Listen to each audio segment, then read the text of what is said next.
This is your capital market. I am Bosin Amofai, and I'm in today for Temple Ashaju. Let's get the best of the securities market news and information across to you. A very loaded 30 minutes package coming to you live here on Channels Television, Nigeria's news leader. Of course, it's the season of political times, so some of the presidential hopefuls are releasing documents and speaking to a number of issues. One of the presidential candidates of the People's Democratic Party, Atiku Abubakar, has since released a 186-page document. Of course, this policy document devoted 9 pages to what he called, quote, funding national priorities through capital markets and financial services sector, unquote. On the state of the capital market, the PDP presidential candidate, Atiku Abubakar, says his administration, if he gets the vote, will commit to build on successes achieved by FSS 2020 and introduce new and more targeted policies to develop our 21st century financial ecosystem. Speaking specifically, he says he will focus on financial system stability, minimize systemic risk, provide a single-digit inflation, and foreign exchange stability. As far as the core market is concerned, Atiku Abubakar says in his document that he will improve regulation, in particular the independence of market regulators, the SEC, the Central Bank of Nigeria, the Insurance Commission, and the Pension Commission, as well as discourage infractions of what are called market misbehavior. Atiku Abubakar says his administration, if elected into office next year, will reduce federal government's over-reliance on treasury bills by lowering the country's overall interest rate, as well as develop financial technology. He says he will look to develop a robust policy regime to encourage adoption of fintech products in the capital market. Of course, we've been running the capital market master plan since 2015. Atiku Abubakar says his administration will take ownership of this master plan to ensure Nigeria has a world-class securities market. And he says he intends to do this by strengthening the Securities and Exchange Commission and other capital market institutions, and to prioritize the development of a deep and liquid domestic capital market capable of funding long-term private sector and government needs.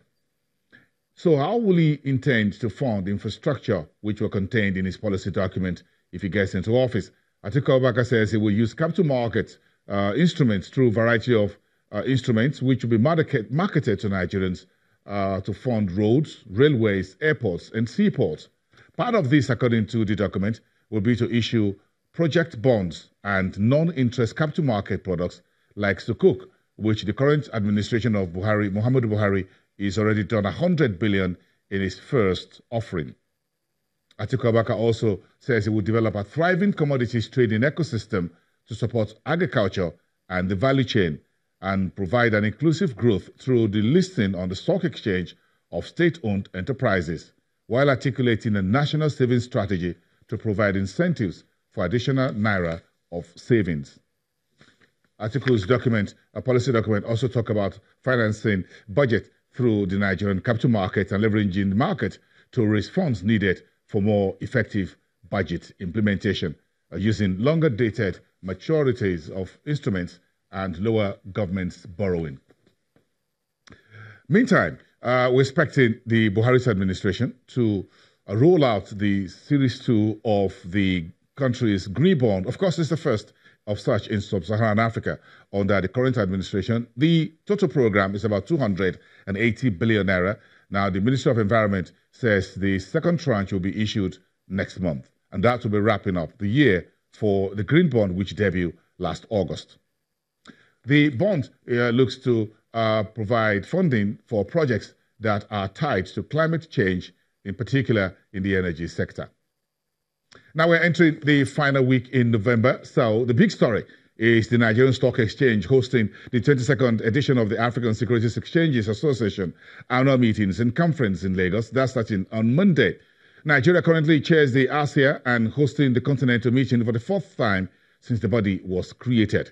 Oscar Onyema is the chairman of ASEA, who is the CEO of the Nigerian Stock Exchange, and we had a pre-conference chat with him, which we're bringing back for your hearing tonight. Meantime, the Pearl Awards 2018 edition holds tomorrow, Sunday, to reward companies listed on the stock exchange for their performance, earnings, Leadership and Rewards. The award was set up in 1995.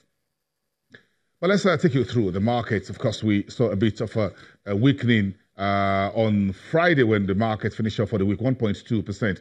If you try to ramp that up to 31,678, we lost the psychological reading of 32,000 for the week we finished. The equity cap fell through to 11.5 trillion.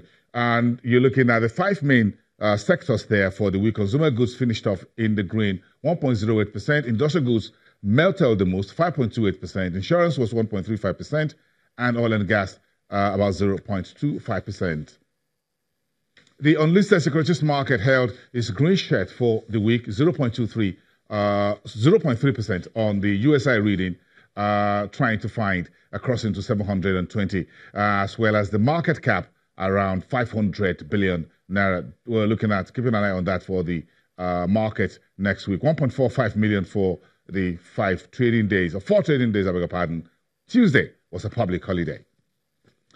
And the secondary market, the FMDQ was a bit soft on Friday. Again, if you take a look at the TV screen, you can see the paper maturing 18th April 2037. That's a long-dated paper, 3.60 billion, priced at 104 naira 51.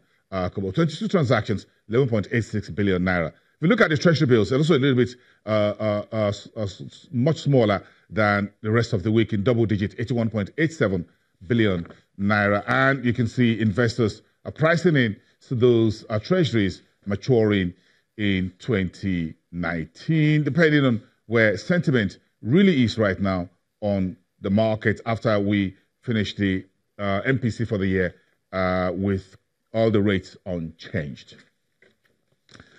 So the big story is about the RCI conference starting on Monday. That's the Association of Securities Exchanges Association. It's the annual gathering of all securities exchanges on the continent. The CEOs will be here, and Channels Television, capital market producer, and the show anchor Temple Ashaju host the stock exchange CEO Oscar Onyema to a pre-conference discussion late last month about what's been achieved under Oscar's tenure. He will be stepping down. Of course, his tenure will be expiring at this meeting. And on Tuesday, a new chairman of ASEA will be announced. We have this conversation with him, with Temple Ashaju. Take a listen. Begin with the fact that Nigeria has hosted this conference before, and this is like the second time that we will be hosting it. I mean, what's in it for Nigeria, and how did we become the preferred destination